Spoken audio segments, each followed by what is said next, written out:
தூத்துக்குடி மாவட்டம் கோவில்பட்டி காந்திநகர் பகுதியைச் சேர்ந்த கட்டட தொழிலாளி கார்த்திக் முருகன்.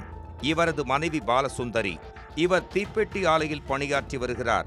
இந்த தம்பதிக்கு 2 மகன்கள் இருக்கின்றனர். மூத்த மகன் அங்குள்ள நகராட்சி பள்ளியில் 7ஆம் வகுப்பு படித்து வருகிறார். இளைய மகன் 5ஆம் வகுப்பு படித்து வந்துள்ளார்.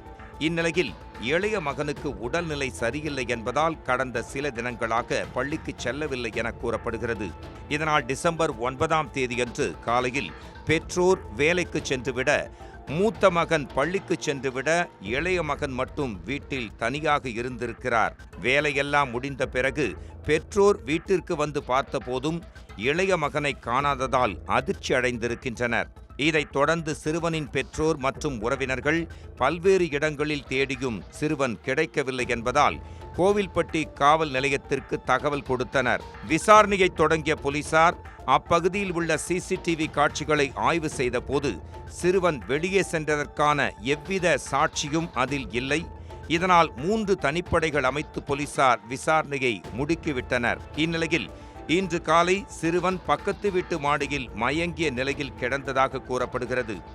இதைத் தொடர்ந்து அருகில் இருந்தவர்கள் அந்த சிறுவனை மீட்டு சிகிச்சைக்காக கோவில்பட்டி அரசு மருத்துவமனையில் அனுமதித்தனர். அங்கு சிறுவனை பரிசோதித்த மருத்துவர் சிறுவன் இறந்து விட்டதாகவும், இறந்து பல மணி நேரம் இருக்கலாம் என்றும் தெரிவித்தனர். மேலும் சிறுவன் அணிந்திருந்த 1.5 சவரன் செயின் மற்றும் 1 கிராம் மோதிரம் ஆகியவை திருடப்பட்டது என்று தெரிய வந்தது. இந்த சூழ்நிலையில் கோவில்பட்டி டிஎஸ்பி ஜெகநாதன் தலைமையிலான போலீஸ் குழு சிறுவனை கொன்றது யார் என தீவிர விசாரணை நடத்தி வருகின்றனர். மேலும் நேற்று வீடு வீடாக சோதனை செய்து இன்று அதிகாலை 4 மணி வரை அப்பகுதியில் போலீசார் தீவிர கண்காணிப்பிலும் ஈடுபட்டனர். இதனால் அதற்கு பிறகுதான் சிறுவனின் உடலை யாரோ மாடியில் வீசிவிட்டு சென்றிருக்கலாம் என்று போலீசார் யூகிக்கின்றனர்.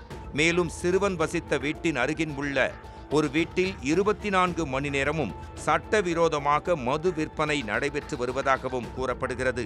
இதனால் சந்தேகத்தின் அடிப்படையில் இருவரை பிடித்து போலீசார் தற்போது விசாரணை நடத்தி வருகின்றனர். இந்நிலையில் சிறுவன் மர்மமான முறையில் இறந்து கிடந்த சம்பவம் அப்பகுதியில் பரபரப்பையும் சோகத்தையும் உண்டாக்கியுள்ளது.